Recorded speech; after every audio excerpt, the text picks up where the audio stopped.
जय हिंद मेरे प्यारे साथियों, मैं किशन विश्वकर्मा आप सभी का अपने YouTube channel learn with youth guider पर एक बार फिर से स्वागत करता हूं।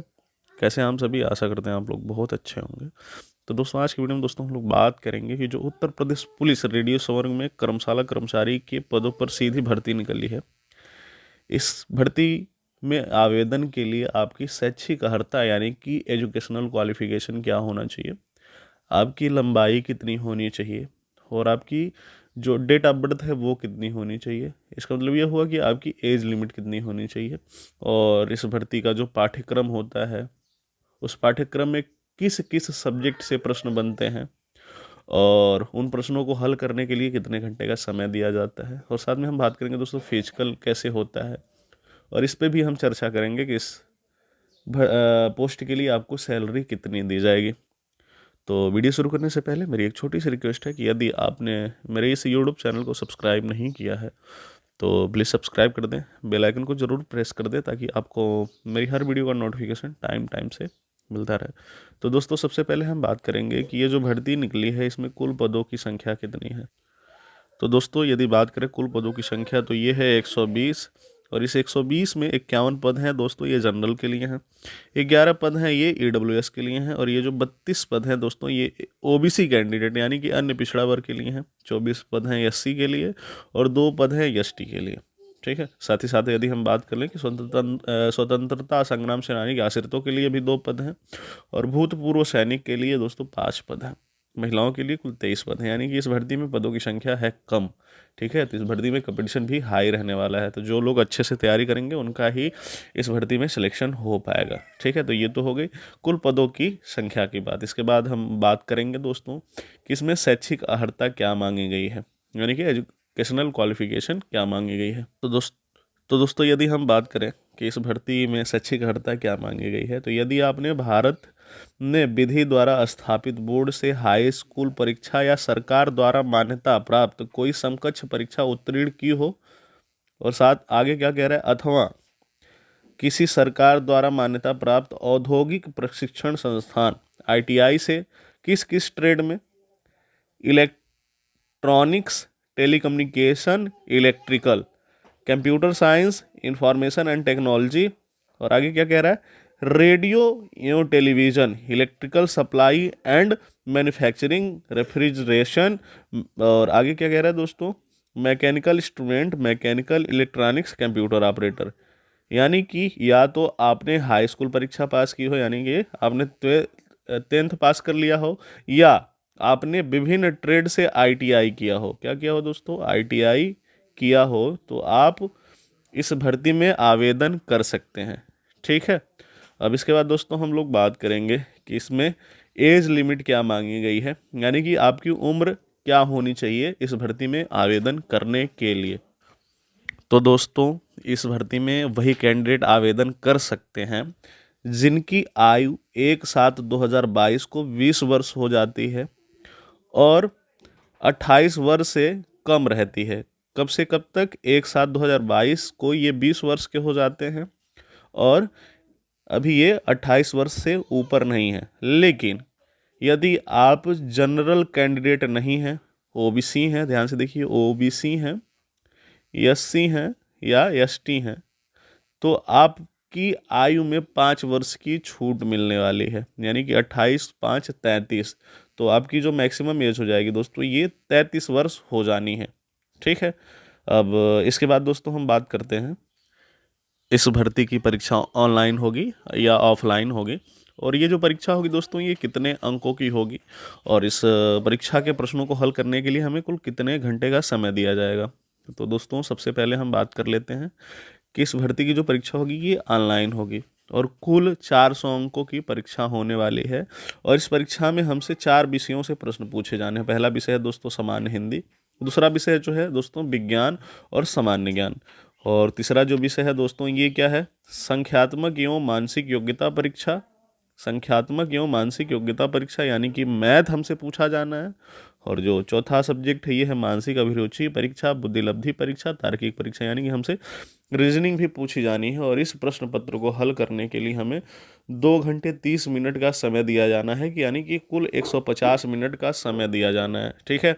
और यदि हम बात कर लें कि इस परीक्षा में हमें कुल कितने प्रतिशत अंक लाने अनिवार्य हैं, तो दोस्तों यदि आप ऑल ओवर 50% अंक लेके आते हैं और प्रत्येक सब्जेक्ट में भी आप 50% अंक लेके आते हैं, तभी आप इस परीक्षा की अगली प्रक्रिया के लिए उत्तीर्ण माने जाएंगे। यानी कि जो ये परीक्षा होती है दोस्तों, ये होती है कुल 400 अंकों की।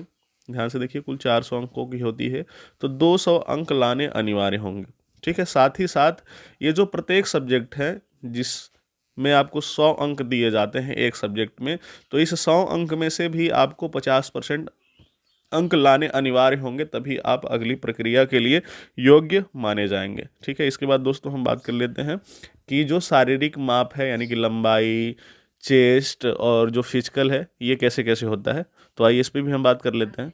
तो सबसे पहले दोस्तों हम बात कर लेते हैं ऊंचाई, यानी कि हाइट इस भर्ती के लिए क्या होनी चाहिए। तो यदि आप जनरल कैंडिडेट हैं, ओबीसी कैंडिडेट हैं और ईडब्ल्यूएस कैंडिडेट हैं और क्या कहते हैं एससी कैंडिडेट हैं, तो आपकी जो लंबाई होनी चाहिए दोस्तों, ये होनी चाहिए 168 सेंटीमीटर। और यदि आप एसटी कैंडिडेट हैं, ध्यान से देखिए, एसटी मतलब अनुसूचित जनजाति कैटेगरी से आप बिलोंग करते हैं, तो आपकी जो लंबाई होनी चाहिए दोस्तों 160 सेंटीमीटर होनी चाहिए। और ये मैं पुरुषों की बात कर रहा हूँ, ये जो मेल कैंडिडेट होते हैं उनकी मैं बात कर रहा हूँ। ठीक है। इसके बाद दोस्तों हम बात कर लेते हैं आपका सीना मिनिमम कितना होना चाहिए और फुलाने के बाद कितना होना चाहिए, यानी कि जो आपका चेस्ट है दोस्तों, इसकी मिनिमम माप कितनी होनी चाहिए और आपको कितना सेंटीमीटर फुलाना पड़ेगा।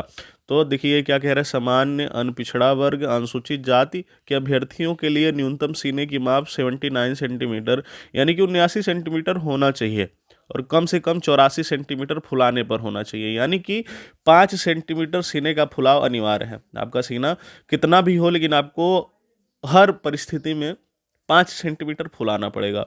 और साथ ही साथ यदि आप एसटी कैटेगरी से बिलोंग करते हैं, यानी कि अनुसूचित जनजाति से बिलोंग करते हैं, तो आपके जो चेस्ट की मिनिमम माप होनी चाहिए दोस्तों, ये होनी चाहिए 77 सेंटीमीटर और फुलाने के बाद दोस्तों होनी चाहिए 82 सेंटीमीटर। ठीक है। ये तो हो गई पुरुषों की बात। इसके बाद दोस्तों हम बात कर लेते हैं महिलाओं के शरीर की माप, यानी कि ऊंचाई क्या होनी चाहिए, वजन इनका कितना होना चाहिए। चेस्ट तो महिलाओं का मेजर किया नहीं जाता है।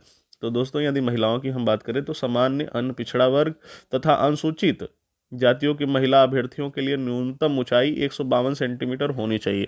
ठीक है।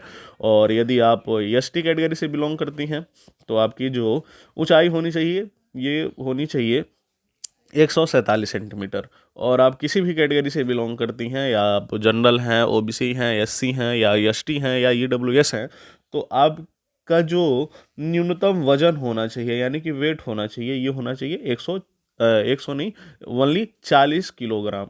ठीक है। यानी कि आप यदि 40 केजी की हैं, तो आप इस भर्ती के लिए आवेदन कर सकती हैं। अब इसके बाद दोस्तों हम लोग बात करेंगे शारीरिक दक्षता परीक्षा कैसे होती है। क्या इसमें सिर्फ दौड़ना ही पड़ता है या और अन्य भी एक्टिविटीज़ होती हैं। तो दोस्तों आपकी जानकारी के लिए बता दें कि इस भर्ती का जो फिजिकल होगा, इसमें सिर्फ दौड़ होगा। और यदि आप पुरुष प्रतिभागी हैं और आप किसी भी कैटेगरी से बिलोंग करते हैं, पुरुष प्रतिभागी यानी कि मेल कैंडिडेट है और आप किसी भी कैटेगरी से बिलोंग करते हैं, तो आपको 4.8 किलोमीटर यानी कि 4800 मीटर हर हाल में दौड़ना पड़ेगा, 4800 मीटर दौड़ना पड़ेगा। और इस दौड़ को पूरा करने के लिए आपको कुल 28 मिनट का टाइम दिया जाएगा। ठीक है।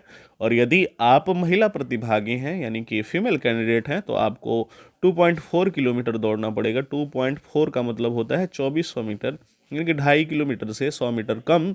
और इस दौड़ को पूरा करने के लिए आपको कुल 16 मिनट का समय दिया जाना है। ठीक है। इसके बाद दोस्तों हम लोग बात करेंगे कि इस भर्ती का आवेदन कब से शुरू होगा। तो दोस्तों इस भर्ती का जो आवेदन शुरू होना है, ये होना है 20 जनवरी से। और आवेदन की अंतिम तिथि दोस्तों होगी 28 फरवरी। आवेदन शुल्क जमा करने की अंतिम तिथि होगी दोस्तों 28 फरवरी। और आवेदन पत्र सबमिट करने की जो अंतिम तिथि होगी दोस्तों, ये होगी 28 फरवरी। और दोस्तों यदि हम बात करें कि आवेदन शुल्क कितना होगा इस भर्ती में आवेदन करने के लिए, तो आप यदि किसी भी कैटेगरी से बिलोंग करते हैं, ओबीसी, एससी, एसटी या जनरल कैटेगरी से भी यदि आप बिलोंग करते हैं, तो आपको 400 रुपये देने अनिवार्य होंगे। यानी कि रजिस्ट्रेशन फ़ी इस भर्ती के लिए 400 रुपये है। ठीक है।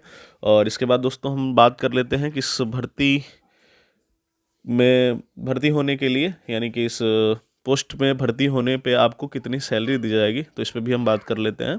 तो दोस्तों इस भर्ती के लिए जो आपका पे लेवल होने वाला है ये 21,700 से 59,100 रुपये के बीच में रहने वाला है। यानी कि जो आपकी बेसिक सैलरी होगी दोस्तों ये होगी 21,700 से 69,100 रुपये के बीच में, ठीक है। और भी अलाउंसेज वगैरह जुड़ते हैं, तो कुल जुड़ के मिला जुला के मान के चलिए कि शुरू में जब आप इस पोस्ट पे भर्ती हो जाएंगे तो कुल मिला जुला के आपको 30,000 से 32,000 के बीच में सैलरी मिलने वाली है, ठीक है। और ये चीज़ें बढ़ती हैं बहुत तेज़ी से पुलिस में, ठीक है। तो ये मिला जुला के 1 से 2 साल के बीच में आप 40,000 के आसपास सैलरी लेने लगेंगे, ठीक है। बहुत अच्छी पोस्ट है और बहुत ही आरामदायक पोस्ट है।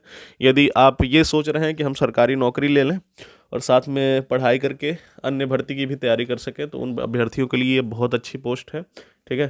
तो इस वीडियो करते हैं हम यहीं पे ख़त्म, और इस भर्ती से संबंधित आपके जितने भी डाउट रहे होंगे शायद क्लियर हो गए होंगे।